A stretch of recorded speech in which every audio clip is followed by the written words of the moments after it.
What's going on, everybody? Mortem here, this time bringing you a look at Trails in the Sky's first chapter via a publicly available demo. This is a game that, not all that long ago, people started asking me to check out. I mentioned that I was going to take a look at it, and that got a lot of positive feedback, I would say, and, so here we are. I started looking into it and realized there was a demo that I had not seen previously, and obviously jumped into it to, of course, make this video, with the full game itself being out on September 19th or so. Now, the cool thing about this demo straight away is that, like a lot of these actually, it will carry your progress forward to the full game as well. That's something I always like to see if you wind up enjoying this and wanting to play it for yourself. But otherwise, I must admit that I am not really familiar with the Trails series. I had to actually look it up. Apparently there's like 10 or so games across a bunch of different sort of like sub-series here and there that have different narrative arcs and everything. But all of that, of course, starts with Trails in the Sky here, which is actually a remake of the original version. Now, the remake does some interesting things outside of course, just bringing it to modern hardware.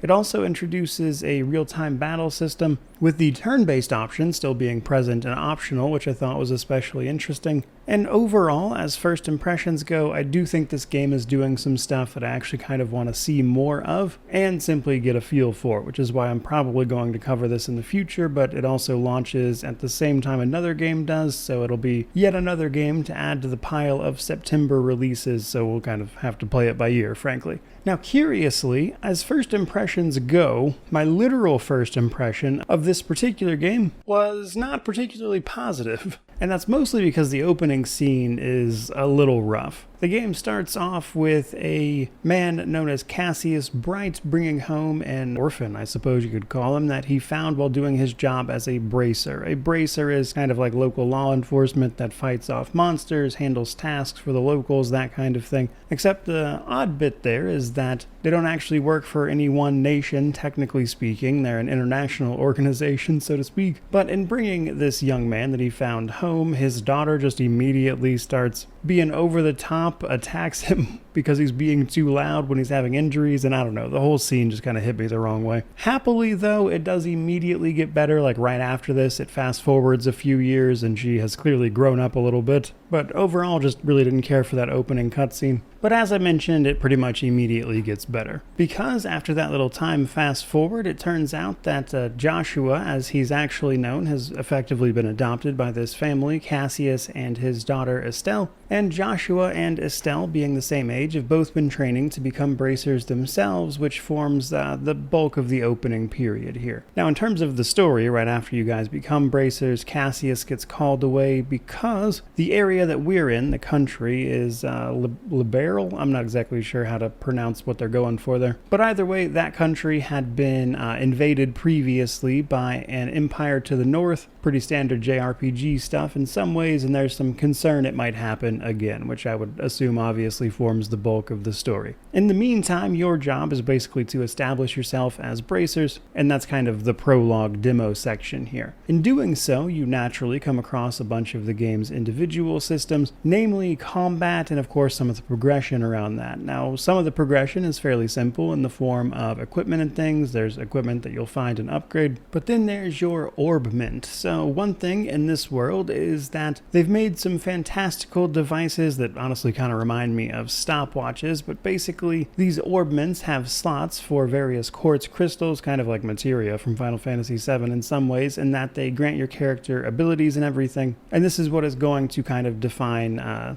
what you can do in combat in terms of art, or basically just magic, to be honest. And then on top of that, there is also your crafts. Crafts are a little more character specific. That is to say, as you level, you learn more of these. And as you participate in combat, you'll build up the power to use the crafts, whereas the arts tend to be more of just a straight up magic system, utilizing the other resource for that in particular. Now, as I mentioned, combat is split both into real-time and turn-based here. The real-time portion is more or less what you would expect. There is like dodging and doing that kind of stuff, and then if you want to, you can actually transition directly from the real-time into the turn-based mode, which can be done by setting it up via your craft attacks. Like there's a charge craft that you can use that then builds up a bunch of stun on an enemy, which will then give you an opportune moment to switch into the turn-based mode because that triggers some of your party-based attacks, which let you like follow up and do a bunch of chain hits as an example. Now, to coincide with all those various combat options available to you, there is actually some difficulty settings to mess around here with as well. 5 in total, from incredibly easy to incredibly hard, depending on your familiarity, let's say, with these different types of combat systems. So not only can you choose between the real-time and the turn-based modes, but you also have that difficulty modifier to help out even further, which means there's a lot to sort of choose from here in terms of trying to find something that matches the challenge that you're looking for. Now, while you're participating in that combat, and one of the main reasons you will be, is because you are going to be taking on missions for the Bracers Guild. So this is going to see you completing tasks, of course, side tasks, main story quests, that kind of thing, all of which is going to potentially lead you to more Bracer points, which is going to allow you to sort of rank up and get rewards and everything and increase your standing within this guild as you do all of this stuff.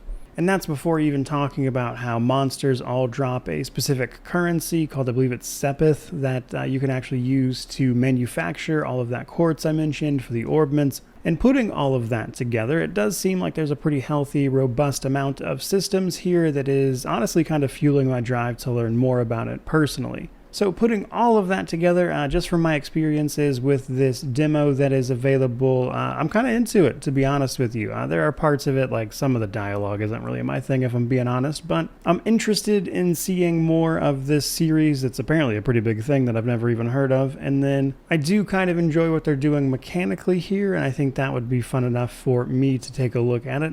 But simply put, September is honestly just incredibly packed with games. It's kind of nonsense, actually. So I have no idea in terms of when I'll cover this. I'm almost certain I won't get a review copy for it, given that I've literally never heard of the series before. Probably a safe bet. And on top of all the other games that are releasing in September, it's just almost impossible for me to give a timeline to reviewing this when it does release. But I think I am going to make time for this. I did like what I played of it, and hopefully you enjoyed this video, or you're looking forward to that review whenever it happens to land. But that's something you can certainly let me know about down in the comment section below, which of course means to like, comment, subscribe, all that YouTube jazz. But regardless of any of that, truly, just thank you so much for watching. I really do appreciate it. May you wander in wisdom and have an amazing day.